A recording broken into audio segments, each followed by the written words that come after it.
Amigos, estoy muy emocionado porque estoy en el Centro de Operaciones, en el corporativo del Instituto Mexicano de Mejores Prácticas Corporativas, y estoy con Ángel Contreras, su fundador y presidente. Un lugar que yo conocí, me platicaron de él hace como 10 años, lo conocí en la internet, dije, wow, no lo entendí, pero me enamoré de él. Hoy comparto con ustedes el por qué me enamoré, lo agarré, lo adopté y lo llevo como una de las banderas más importantes en mis empresas. Ángel, muchísimas gracias por recibirme y poder darte a conocer con los amigos de Roger Borrallo todo lo que es el instituto. No, gracias Rogelio por la invitación. Tú sabes que para nosotros este tipo de foros es indispensable. Necesitamos evangelizar y tú has sido un promotor de todo esto. Entonces, qué mejor que contigo. Va a estar muy padre, ¿no? Y muchas gracias por la confianza. Y empezaría preguntándote, Ángel, ¿qué es el instituto?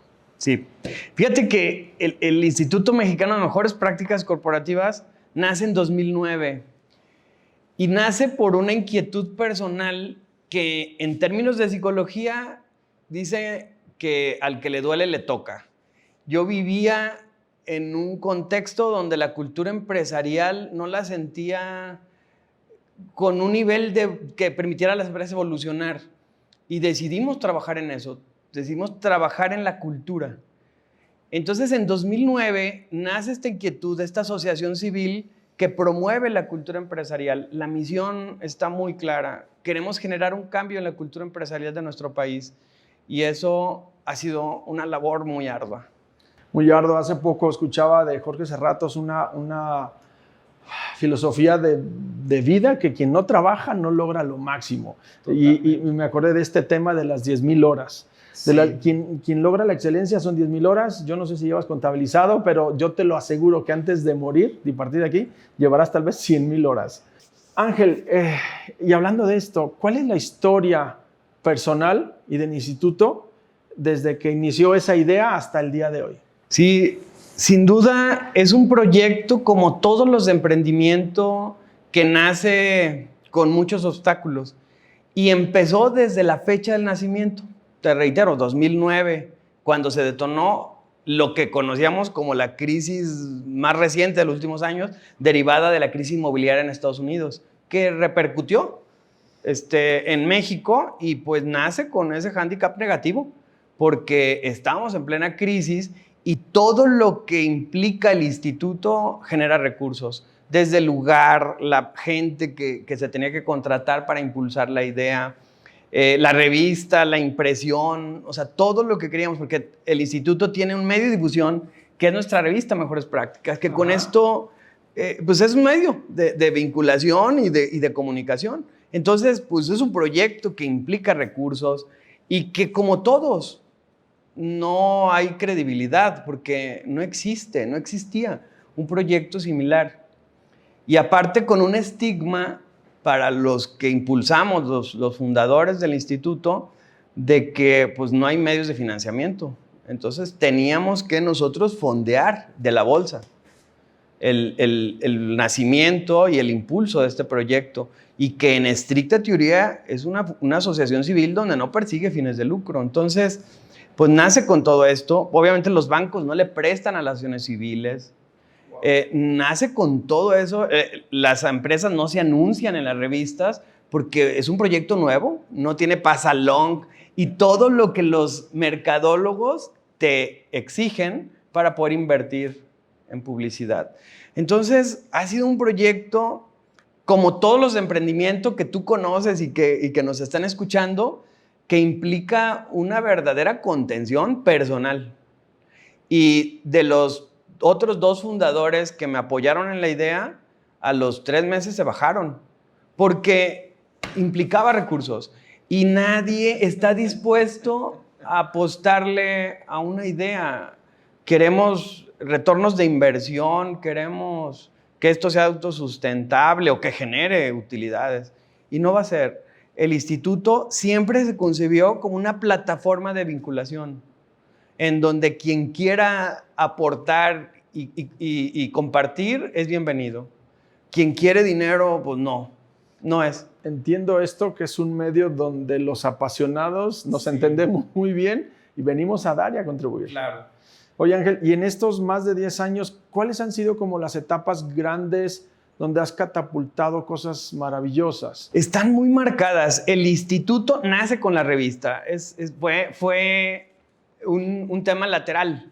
Los dos proyectos incluso nacieron independientes. Uno con la asociación civil y otro con una empresa que era un grupo editorial, Mejores Prácticas, que impulsó la revista. Ese sí era una empresa que perseguía el lucro. Al final se fusionaron porque te decía que un proyecto de emprendimiento difícilmente crea credibilidad en los anunciantes y todo. Entonces, bien, fuimos sumando empresas, empresarios que querían compartir lo que estaban viviendo, ¿no? La metodología que proponía el instituto. Porque creo que el primer reto que afrontó el instituto fue definir cuáles eran las mejores prácticas. Wow. Porque ese era el objetivo, hablar y promover las mejores prácticas, pero hasta la fecha no había una institución que nos definiera cuáles eran y en qué orden se tenía que atender. Entonces, esa fue la primera tarea, definir cuál es ese modelo de gestión que tienen que seguir las empresas consolidadas para validar que están en buen camino o los emprendedores para apuntalar el futuro. Esa es la misma fórmula. ¿Entendería eso como la definición de la filosofía? Sí. El estandarte, la bandera con la cual ibas a ayudar a los empresarios. Y algo más importante, el marco normativo. Okay. Es decir, que tuviéramos una referencia de las mejores prácticas. ¿Cuáles son y en qué orden? Y ahí yo creo que es el parteaguas del instituto, porque el primer proyecto es la propuesta del modelo de gestión empresarial, donde lo ejemplificamos a través de la pirámide de Chichén Itzá, donde son 11 prácticas corporativas que tiene que atender una empresa y un emprendedor en diferente nivel, ¿no? Una empresa con mucho más responsabilidad porque ya es negocio, ya hay un compromiso social asumido con todos sus grupos de interés, pero un emprendedor para apuntalar el futuro. Y la base de la pirámide son 2 prácticas, que es la institucionalización de la empresa, ¿sí? Y que va en 2 frentes. Alineo a mis socios en acuerdos que tenemos que tomar del futuro y alineo a la familia, si somos empresa familiar. Y luego ya cuando compartimos visión como familia o como socios, si no somos una empresa familiar, como amigos, empresarios, ya que está eso, nos acompañamos de un consejo de administración con consejeros independientes, porque nos tienen que dar una visión objetiva e imparcial. Si no, las decisiones las vamos a tomar sesgados en un contexto totalmente patrimonial. ¿Entendería esto que dices tú, que lo que primero se hace es la base, sí, el pilar o los pilares, los cimientos? Y eso es institucionalizar. Después nos detona la profesionalización, ¿sí? Donde ya vamos a atender la filosofía corporativa, la visión, la misión, los valores, los sistemas de denuncia para identificar por dónde están las fallas, por dónde nos están robando. Bueno, la filosofía, la planeación estratégica, muy importante. La administración de los riesgos a los que nos vamos a enfrentar como empresa, el cumplimiento regulatorio, el desarrollo del talento humano. Sin gente no hay empresa. No hay negocio. No hay Entonces, negocio. Sí, la alineación del capital humano, la incorporación de la tecnología y bases muy sólidas de supervisión y monitoreo. Y ahí están las prácticas corporativas que estamos proponiendo, 11. Oye, que soy un proyecto de emprendimiento, pues sí te aplica, en pequeñito. Pero si quieres realmente apuntalar, no me puedes dejar afuera a la gente. No puedes dejar de voltear a ver la tecnología. Y de hecho, yo lo veo esto como un sistema de gestión que si no lo lleves, hagas lo que hagas, te dediques a lo que te dediques en cualquier parte del planeta, sí, tienes que llevar este modelo de gestión. La empresa familiar a sus 46 años está, después de 10 años de practicar este modelo de gestión, todavía no lo dominamos completamente, seguimos aprendiendo. Y tú, emprendedor, o sea, aplícalo ya. Claro. Y esos fueron los parteaguas. Creo que el modelo fue la primera propuesta porque respondió cuáles eran las prácticas corporativas que teníamos que considerar y en qué orden van. ¿Sí? Porque llevan cierta lógica de interacción. Podemos alinear profesionalmente, pero si no nos alineamos como accionistas, se va a caer porque va a estar mal cimentada. Si no nos alineamos como familia. De hecho, y contestando las repetidas preguntas, güey, ¿cómo le hago? ¿Cómo le hago para emprender? Pues documéntate y conoce este modelo de gestión para que, como si fueras un arquitecto o una constructora, veas los planos de los pisos que debe de tener tu empresa para que tengas ya la visión y todos tus caminos vayan alineados a un modelo sustentable, claro, sostenible, que te va a dar permanencia a la empresa. Claro. ¿Correcto?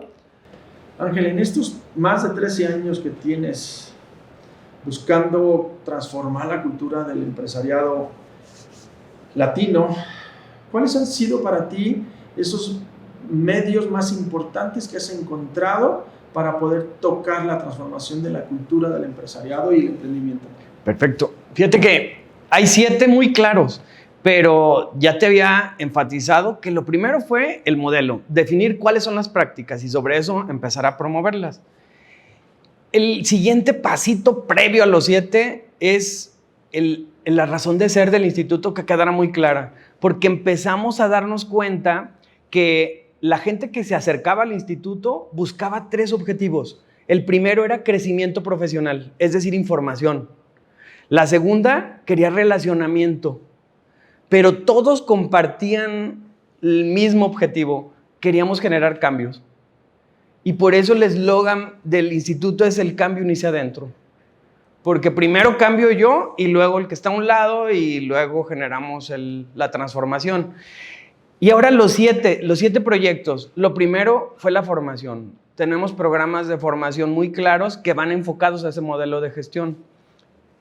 Te los mencionaré más adelante, pero tiene que ver con la institucionalización y la profesionalización. Después, un congreso, porque necesitábamos vincular, porque todo debería seguir los 3 objetivos: información, vinculación y cambio, ¿sí? Entonces, el congreso tiene un espacio de vinculación, tiene un espacio de conocimiento y tiene un espacio que para mí es maravilloso. Tenemos los galardones a las mejores prácticas. Y ahí identificamos trayectorias empresariales, mérito emprendedor, responsabilidad social, labor periodística. Hay 7 galardones donde lo que pretendemos es subrayar las trayectorias, porque decía Nelson Mandela que a veces necesitamos la inspiración que venga de fuera. Ya no la encontramos dentro. Entonces necesitamos esas personas visionarias que nos inspiren y que nos digan que sí se puede. Y se subraya y se resalta en una cena de gala esos galardones a la gente. Una cena de gala hermosísima, de las cenas más inspiradoras, elegantes y majestuosas que yo he estado en mi vida. Muchas gracias, porque creo que está enfocado a las personas que vamos a resaltar y que les vamos a agradecer que nos siguen inspirando día a día, ¿no? Con su trabajo y que nos demuestran que sí se puede. El tercer proyecto tiene que ver con el desarrollo de las centro de investigación. Okay. Que era la visión que teníamos como instituto es ser un referente en metodología, en información, para que pudieran las empresas tener esos parámetros, incluso de medición. Por lo tanto, el potencial del centro de investigación era algo muy importante para nosotros. Ya tenemos un director, un investigador profesional que está validando toda la información que publicamos. Hay encuestas, ya van a empezar a ver marcos de referencia para que la gente tenga una referencia. Y el proyecto también relevantísimo, que lo pueden ver en el Congreso, es la vinculación. Somos convencidos, somos un proyecto que trae esa convicción en el ADN, está permeado, la colaboración, la cooperación. Habemos muchas instituciones profesionales, empresariales, que estamos buscando lo mismo. Entonces necesitamos unir fuerzas. Entonces estamos buscando la colaboración y creo que de las colaboraciones más importantes ha sido en primera instancia el que la Bolsa Mexicana de Valores abrió sus puertas y nos impulsa. Nos abrió las puertas incluso para que nuestra capacitación se diera a través de la escuela de la Bolsa Mexicana y está siempre pegada con nosotros en el Congreso y en summits que organizamos en la propia Bolsa, porque estamos buscando objetivos en común. Cultura. Y últimamente, Viva, la nueva Bolsa de Valores en México. La Bolsa Institucional de Valores se suma al proyecto y, bueno, el congreso pasado tuvimos a las 2 bolsas, ¿no? ¿Qué tan importante es tu filosofía que las 2 bolsas de valores de mexicanas dicen, hey, ven, por favor, ayúdame a que mis empresas eleven el valor? Y quieren más empresas con esta cultura. Y hemos platicado mucho con ellos en el que tenemos que culturizar, porque para nuestros papás, Rogelio, es impensable ir a bolsa. Para un emprendedor como los que nos están viendo, así te toman la decisión, que venga la inversión, ¿no? Que venga la lana, porque crecemos exponencial. Si una empresa quiere crecer exponencialmente, necesita recursos que hoy no tiene. Y nuestros papás crecieron con mucho esfuerzo y con una creencia limitante de que no debemos tener préstamos que nos puedan después cuestionar, ¿no? El camino. Entonces le tienen miedo al crédito y los chavos no. Ya hay un desprendimiento muy interesante y no hay arraigo. Hay empresarios, emprendedores, futuros empresarios que están pensando en crecer el negocio para venta. ¿Sí? Exponenciarlo. Y tú lo has vivido. El echar a andar un consejo de administración rompe un esquema tradicional de emprendimiento, ¿sí? Donde nuestros papás pues iban solitos haciendo contención, no consensaban. Y un consejo de administración es acompañarte en las decisiones. Que ahí es donde entra la aportación a la profesionalización Totalmente. de la gestión de la empresa. Sí, y hoy los emprendedores nacen acompañados, se dejan acompañar. Y nacen con consejos. ¿Podría decir que antes de un consejo podría ser un consejo consultivo o mentores? Totalmente. ¿Y los mentores? Es el mismo ejercicio. ¿Y los mentores están aquí? Claro que sí. Tenemos el primer Banco Nacional de Consejeros, que es otro proyecto. A ver, platícame de ese Banco Nacional. Bueno, a través de nuestros programas de formación se creó el primer Banco Nacional de Consejeros, porque es una figura que era etérea, ¿no? Como el Espíritu Santo. O sea, se hablaban de ella, pero nadie lo veía. Es decir, y nos hablaban al instituto y nos decían, ¿dónde están los consejeros? Y yo les decía, no, espérense, estos señores son consejeros editoriales, ¿no? Que nos vienen a acompañar en la edición de la revista, pero no son consejeros profesionales, ¿no? Entonces, con el seminario de gobernabilidad y de institucionalización, creamos el primer Banco Nacional de Consejeros, público. Cualquiera de ustedes puede meterse a nuestra página de internet y va a encontrar Banco de Consejeros y van en 2 frentes.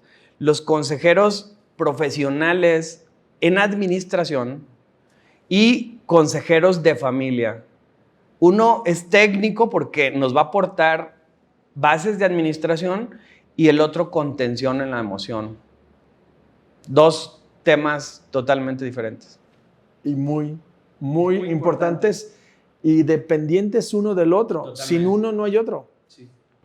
Sí, van ligados. Entonces, pues ahí lo encuentran y creo que otro de los proyectos que estamos en proceso de consolidación, y es el 7º, son las certificaciones de empresas. Estamos certificando empresas en mejores prácticas corporativas y esa certificación viaja en 2 sentidos, para las empresas que buscan fines de lucro y para las asociaciones civiles. Las 2 muy importantes, Rogelio, sí. Y que necesitan bases de institucionalización y profesionalización. ¿Por qué? Porque las asociaciones civiles son proyectos nobles que necesitan apoyo y no hay credibilidad ya en las instituciones. Claro. Se ha perdido la credibilidad porque creemos que están evadiendo, porque sí ha habido desvíos de recursos a través de asociaciones, ha habido 1000 cosas, pero también hay proyectos muy loables que han sido golpeados como Teletón y traen un fin legítimo donde me consta, y yo a la gente que he consensado, le consta que hay beneficios, hay familias beneficiadas por esos proyectos. Entonces, somos muy injustos. Yo digo que en México, pero creo que en Latinoamérica, si nos está viendo, va a compartir lo mismo. Para el latino es más fácil destruir que construir. Entonces, peleamos por los 20 centavos que nos pide la tienda de conveniencia, pero no vemos el impacto que están generando, ¿no? Y que no podemos hacer nada con nuestros 20 centavos. O sea, no representan nada para nosotros, pero para esa empresa el poder captar 20 centavos de todos sus clientes tiene una capacidad de hacer beneficios impresionantes. Entonces, la certificación en mejores prácticas en organismos quiere validar y restituir esa credibilidad. Claro. Porque el Consejo de Administración cuida manos y vela por el impacto social. Y a final de cuentas, quienes queremos aportar a alguna institución, voy a tener la mayor confianza de que mi dinero va a cumplir la causa o la misión de esta institución y no se va a ir a donde no debería de irse. Ahora, en la certificación de empresas comparten el mismo pivote o eje el gobierno corporativo, la profesionalización del Consejo de Administración. Y en las sociedades, con fines de lucro, como tu empresa, es muy necesario, porque hay momentos en que la familia, por salud, por disfrutar la vida, por hacer cosas que te gustan, se tiene que hacer un lado de la operación, porque la operación es muy perversa, nos hace sumergir, ¿sí? Y nos hace perder esa visibilidad, ¿sí? de lo que tenemos. Digo, y me río porque dicen, la operación es muy perversa. Y yo digo, no, eres tú el que te dejas seducir como empresario y le echas la culpa a que si la... Y yo le llamo así, es el delegar puede ser un acto amoroso o un acto de soberbia. Totalmente. No delego porque nadie lo hace como yo y por eso estoy en la operación. Sí. Y soy tan soberbio que he llevado mi responsabilidad como director. Claro. Y cuando delegas, para mí es uno de los actos más amorosos que puede ser una empresa, porque confías en las personas, capacitas, desarrollas y estás siendo mentor de esas personas para que hagan lo que tú quieres hacer. Pero sin dejar de asumir la responsabilidad, Rogelio, que como fundador o sucesor tienes que hacer contención y tienes que apoyar esa instancia de rendición de cuentas, donde tus directores vienen a reportar. Oye, Ángel, entonces estás diciendo que si soy un empresario que se quiere retirar a una edad, o sea, que no sea por motivos de salud o que ya me morí, sino que si yo me quiero retirar a tiempo, el instituto, el Consejo de Administración, la institucionalización y profesionalización que el instituto promueve, es un medio para que yo pueda vivir de mis rentas. Sí, de las 11 prácticas corporativas que establece nuestro modelo, el gobierno corporativo es el más interesante y es la práctica por excelencia, porque con eso profesionalizas tu consejo de administración y te permite dejar de ser empleado de tu negocio. Porque al principio es natural, no vamos a contratar directores. Ni dinero hay. No, nosotros le vamos a entrar. Pero llega un punto en el que necesitamos, por el bien del proyecto, hacernos un lado. Claro, amigos, todas las operaciones que en un inicio hicimos, que nadie sabía hacerlas, después de un año se hacen repetitivas, se hacen operativas y esas son inmediatamente o delegables o automatizables o digitalizables y sigues como director general buscando la expansión del negocio. Pero sin dejar de controlar. Y el Consejo de Administración es un órgano de control.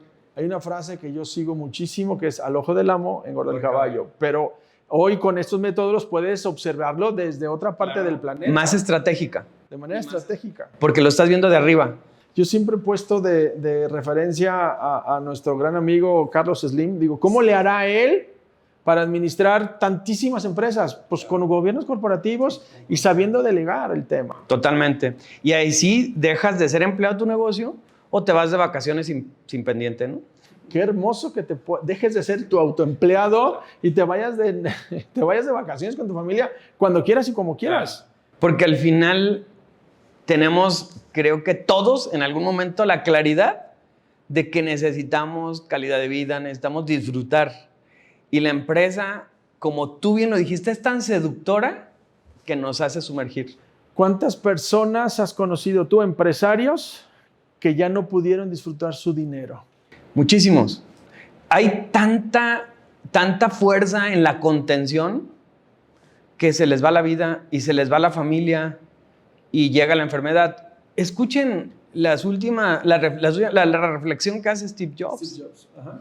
Creo que ahí está claro, todo el mundo lo conocemos y sabemos el impacto de sus proyectos. Y él dijo eso, ¿no? ¿De qué me sirve el dinero si no puedo comprar la salud? Y él alcanzó a rescatar a su familia, pero hay varios empresarios que no. Y se da, si ven un poquito la historia de Steve Jobs, se van a dar cuenta que al momento en el que se retira de la operación, empieza realmente a recuperar familia y a diversificar. Ordenó sus relaciones personales. Totalmente, alcanzó. Y hay empresarios que no alcanzan. Desgastan tanto incluso a los hijos porque si yo soy el fundador, es mi hijo económico, entonces no permito que tú, siendo mi hijo, le metas mano, ¿no? Entonces, ¿qué hago? Pues te desenamoro, te alejo y las empresas no tienen futuro. Ángel, ¿cuál es la propuesta del Instituto de Mejores Prácticas Corporativas? Está muy simple, Rogelio. Queremos más y mejores empresas. ¿Por qué más? Porque necesitamos acompañar el emprendimiento. Hay estadísticas alarmantes. En 2 años mueren los proyectos. ¿Por qué? Te lo dije, este proyecto lo vivió. No hay medios de financiamiento. Si eres un emprendedor que no tiene recursos, no eres hijo de papi, ¿de dónde viene el financiamiento? Entonces, hay alternativas de la inversión, pero para yo poder invertirte, necesito que tengas un modelo viable.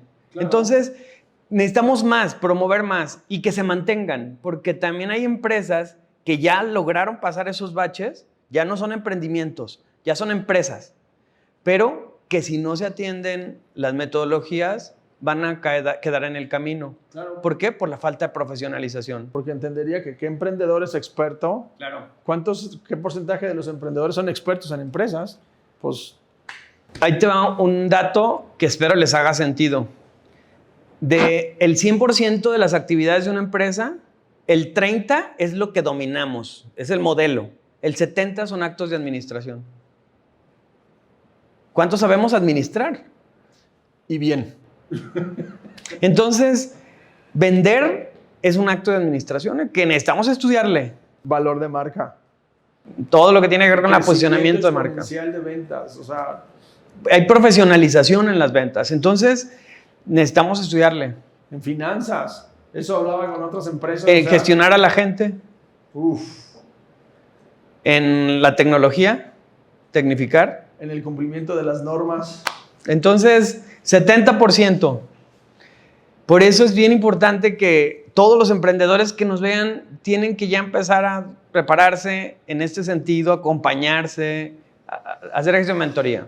Entonces, por eso queremos más y mejores. Ok.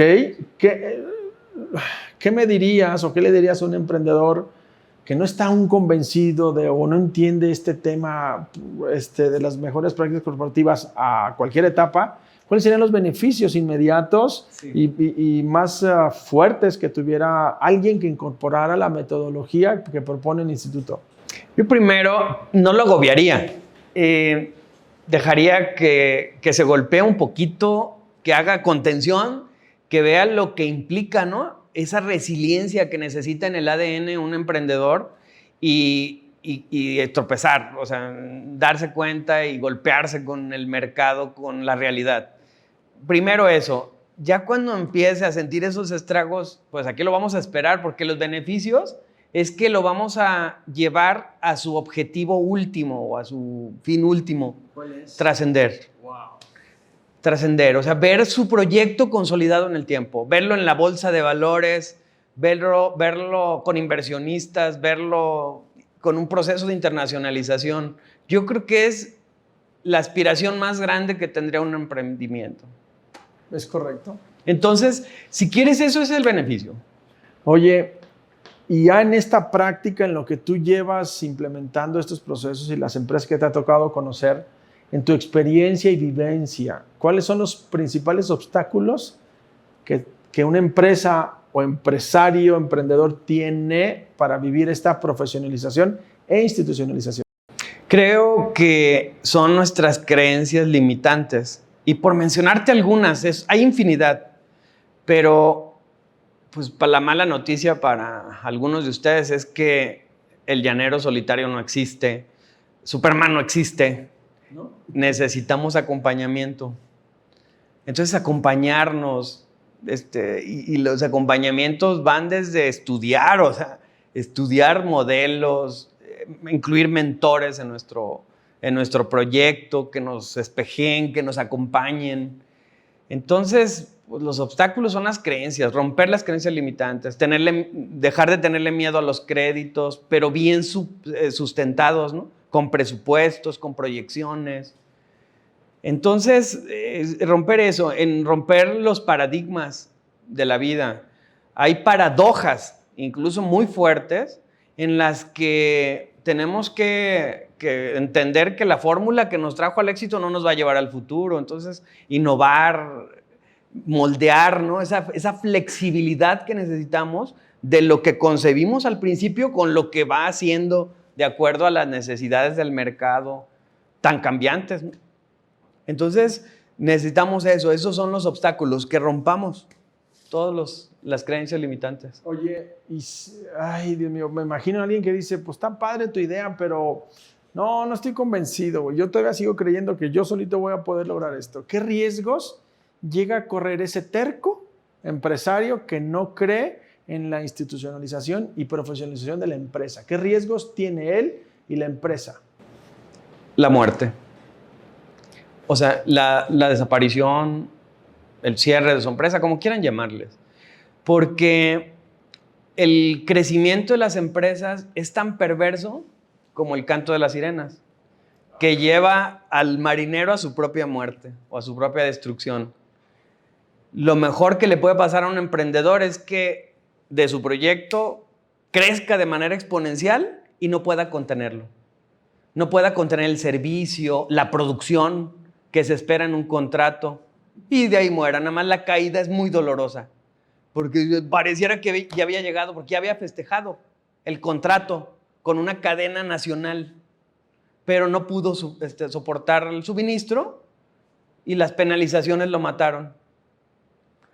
Otra cosa más importante, el riesgo, la indefinición. No nos ponemos de acuerdo, Rogelio.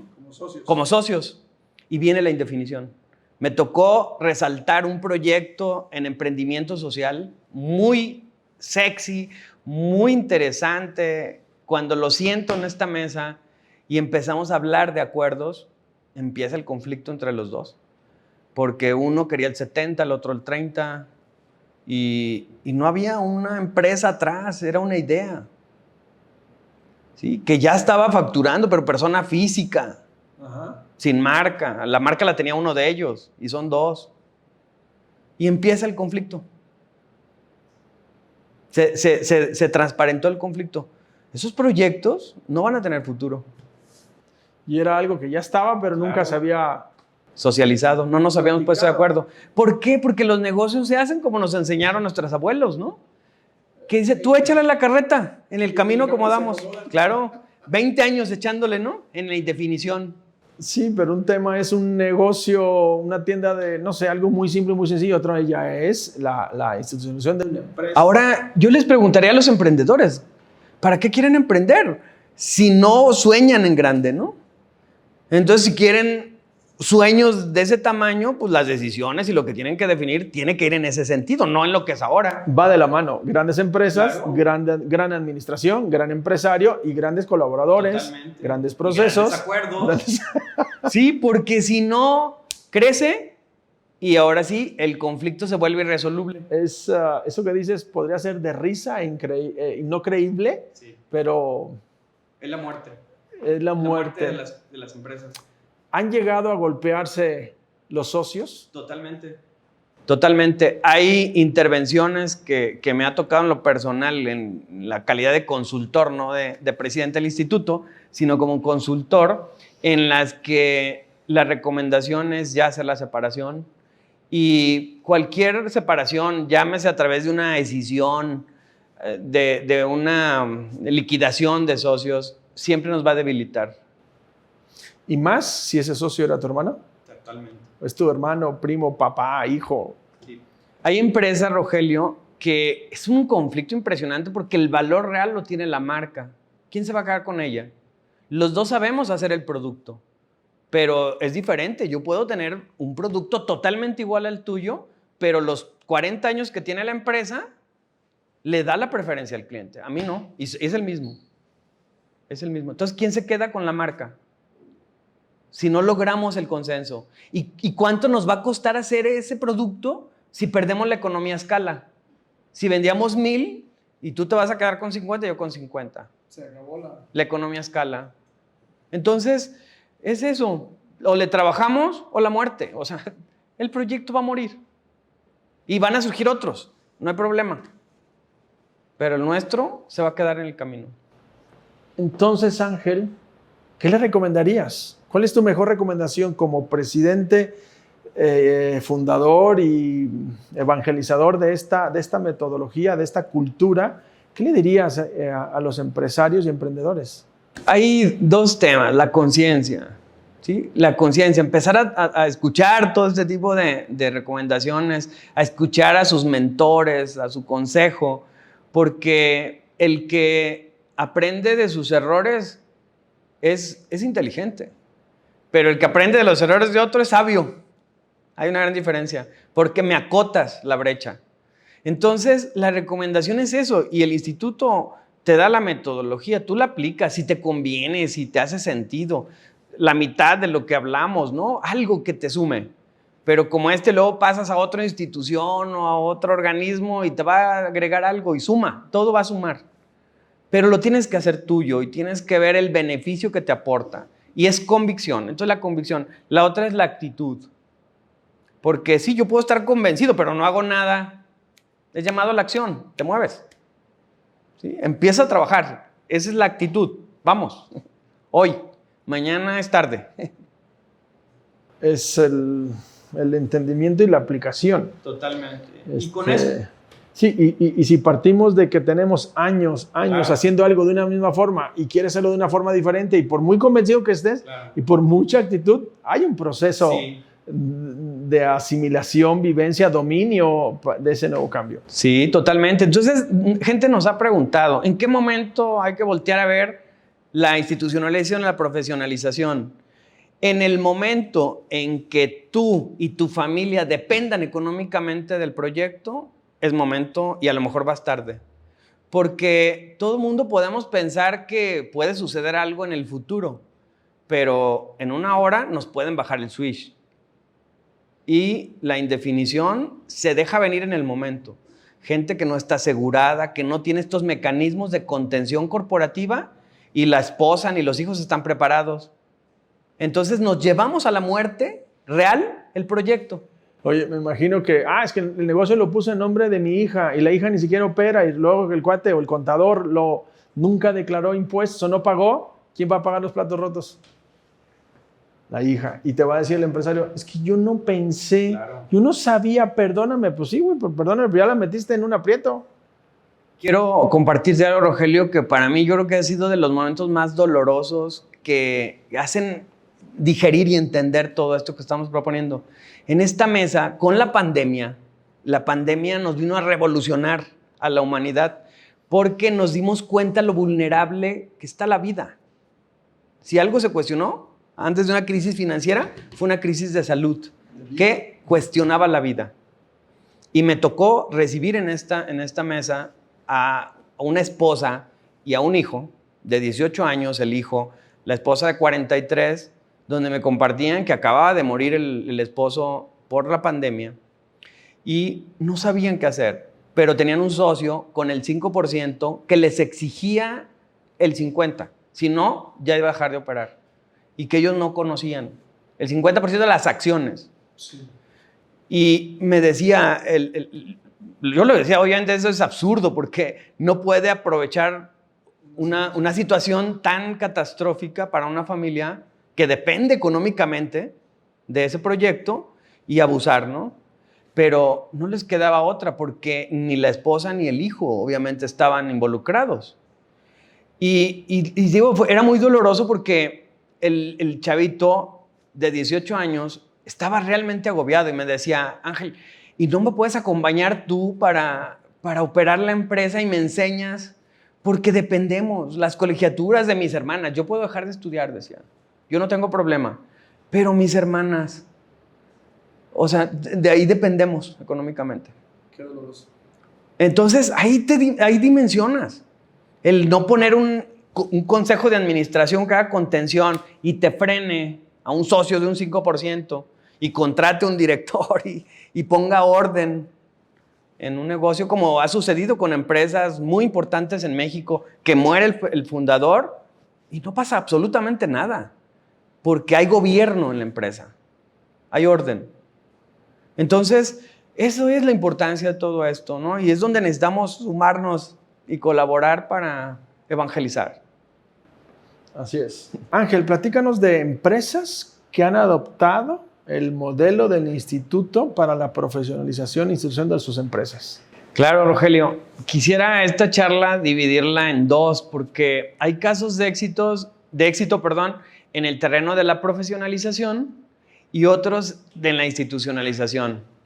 Obviamente, los que más me apasionan son los que tienen que ver con la institucionalización, porque ahí están los accionistas, ahí están las personas. Y alinear visiones, yo creo que es lo más retador, ¿sí? Porque hay condiciones humanas que de manera inevitable influyen en un contexto empresarial, como son los conflictos, las emociones no contenidas, ¿no? Entonces, casos de éxito en ese terreno, te puedo mencionar muchos, pero los que más me han impactado es uno, por ejemplo, de la actitud de una fundadora con su hija, ¿no? La relación, que esa fuerza, ese perfil que tiene un emprendedor y que se convierte en un empresario exitoso, está muy marcado, ¿sí? Porque le gusta tomar decisiones, le gusta el riesgo y pues no le gusta que alguien lo invada, ¿no? en su terreno. Entonces me tocó el acercamiento con una familia, mamá e hija, que estaban preparando la sucesión. Para eso intervengo. Y mi primer diagnóstico es que era una hija soberbia, porque me retó, literalmente me retó y me dijo, a ver, no me hace, me hace sentido lo que hablas, pero ¿qué quieres escuchar? ¿Qué quieres escuchar? Porque yo le dije, ¿están de acuerdo con la metodología? Y me dijo, ¿qué quieres escuchar? Nada. Dije, nada. No, de ti no. Porque la relación entre ustedes es evidente que no se respetan. No hay comunicación. Entonces, esa actitud que tienes, yo no la voy a poder contener. Ni quiero. Entonces, no los puedo ayudar. No los puedo ayudar. Ni quiero. Lo único es que se me hace irresponsable que no vean a toda la gente que depende del negocio y se centran en el conflicto. ¿Sí? Y la empresa no tiene futuro, ¿eh? Porque en el futuro ya no estás tú. En el futuro de la empresa, le decía a la fundadora, está ella. Y con esa actitud, imposible, ¿no? Entonces, no, creo que no hay nada que hacer. Cierro mi computadora y me dice, ya no, un momento, sí. O sea, sí me hace sentido. ¿Ok? Entonces sí vamos, ¿no? Hoy te puedo decir, después de conocer la dinámica, ella no era el problema. Wow. El perrito muerde porque está herido. Y esa niña estaba siendo violentada por la fundadora. ¿Sí? Y violentada emocionalmente, no legitimando su liderazgo, no permitiéndole, ¿no?, tomar decisiones, cortándole las alas, porque tenía un perfil más alto que el de la fundadora, que la mamá. Y le dobló las alitas. Entonces, esa dinámica personal o interpersonal entre los accionistas se filtra en la relación empresarial. ¿Por qué? Porque la niña llevaba ventas, la mamá era directora general y sin comunicación. Y ya estamos hablando de un tema más importante como es la sucesión, preparar la sucesión. ¿Qué hizo esta fundadora? Pues la alejó, ¿no? Wow. Entonces, el tema de la institucionalización es bien interesante, muy retador, porque las familias no ven el conflicto. Dice Daniel Goleman que a veces nos duele tanto las cosas que las bloqueamos, ¿eh? Las bloqueamos, porque no concibo que me hagas daño como papá, como hermano. No está en mi radar, entonces prefiero bloquear y rodeo toda esa comunicación o esa interacción contigo. Entonces bloqueamos las decisiones de la empresa.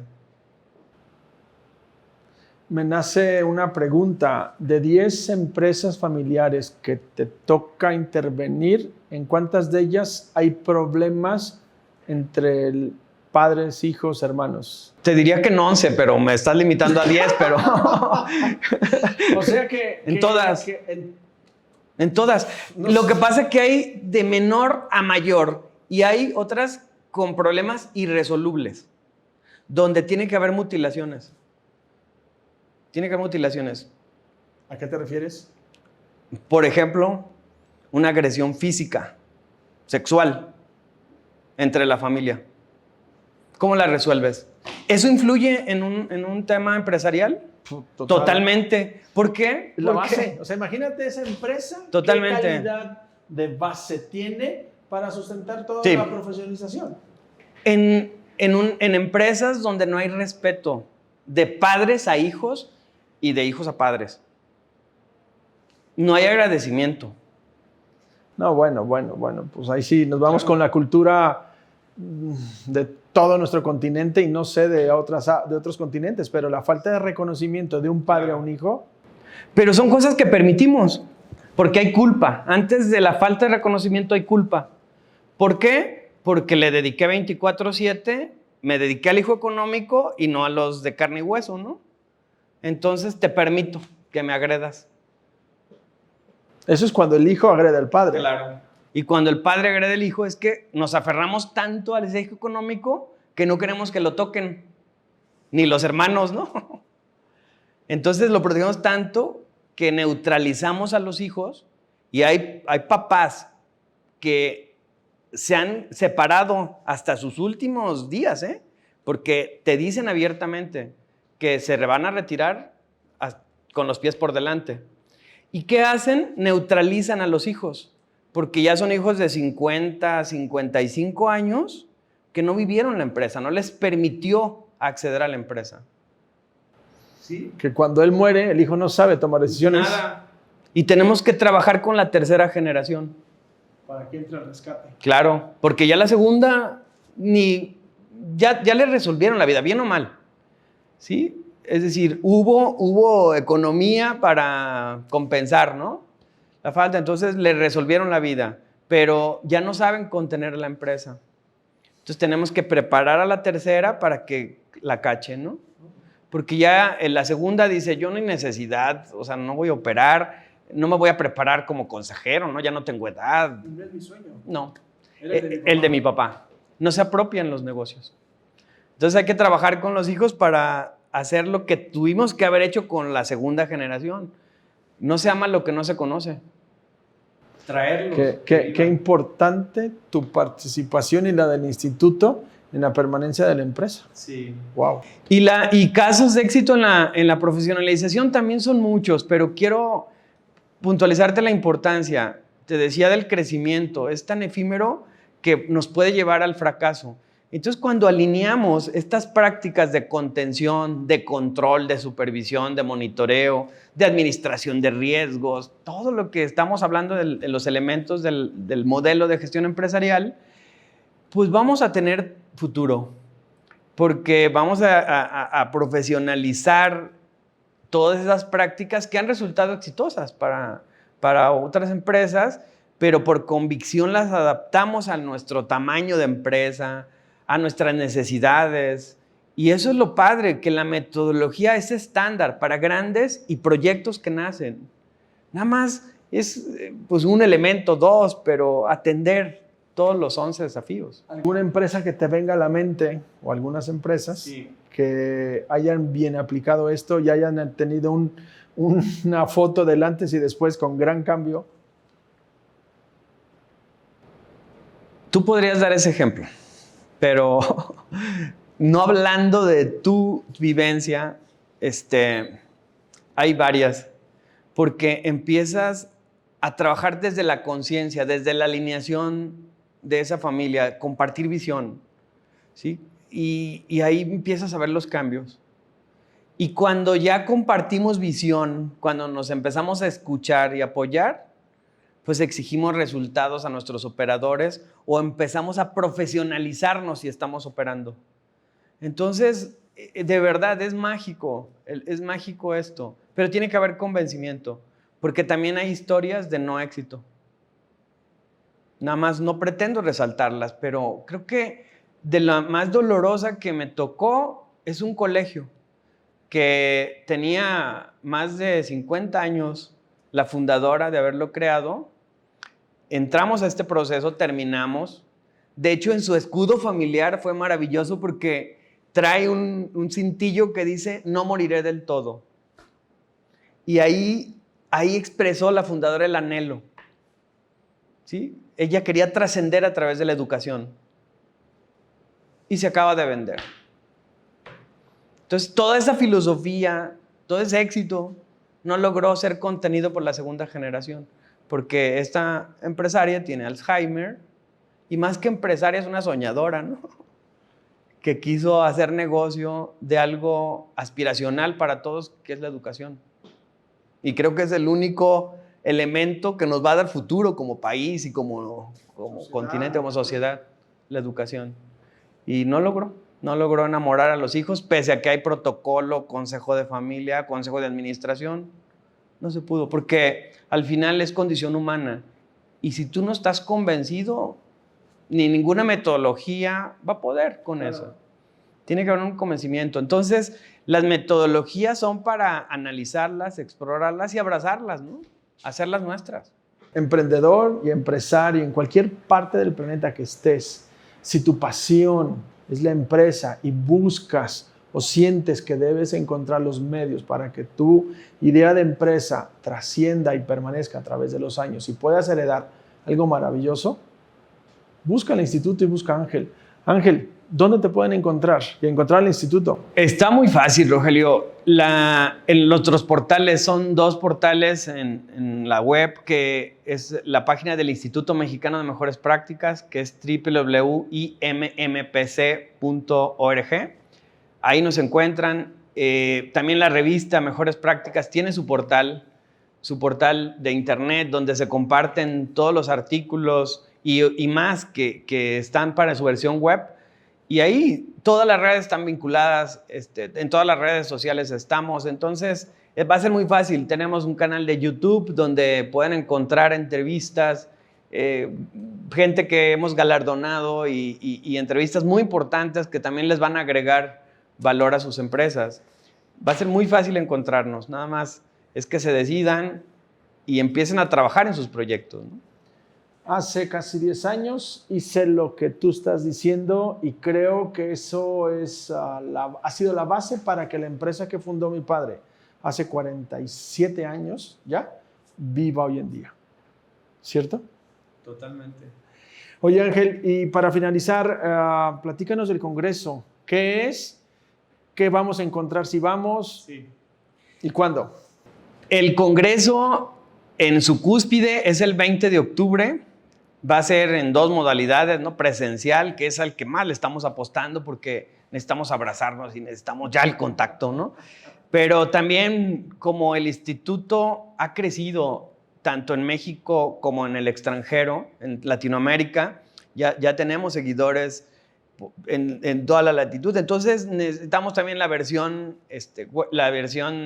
no presencial.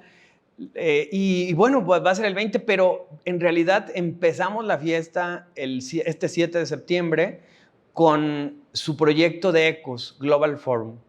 Ese proyecto nace el año pasado porque vimos la necesidad de traer las tendencias que está proponiendo organismos como el Foro Económico Mundial, donde se discuten todos los temas que están marcando las agendas tanto económicas como sociales, y los estamos incorporando al diálogo.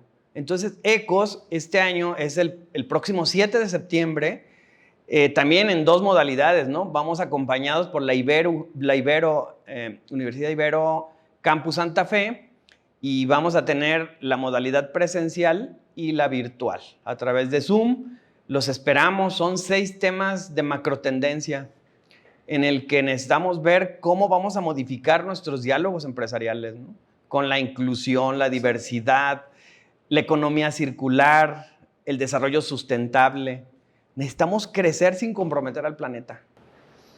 Qué maravilloso, amigos, que esto lo pueden ver de manera presencial en cualquier parte del planeta que estés. Y si quieres saber la agenda que propone el Foro Económico Mundial, no dejes de asistir al evento del Ángel y el Congreso para el 20 de septiembre. El 7 de septiembre, el ECOS Global Forum, y el 20 de octubre, el Congreso Nacional, y pues ahí los esperamos. Creo que los diálogos dan para entretenernos y empezar a detonar la acción.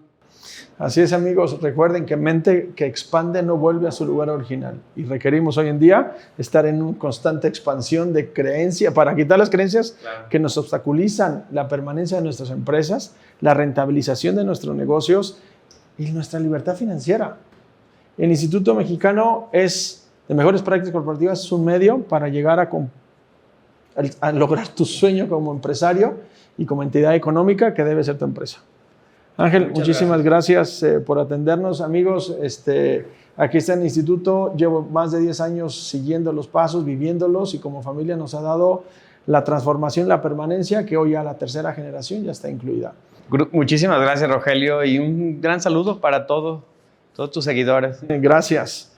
Pues esta fue la entrevista donde vemos que las cosas que pueden pasar, las que van a pasar, si hacemos o no hacemos la implementación de una mejor cultura en nuestros negocios y en la familia empresaria.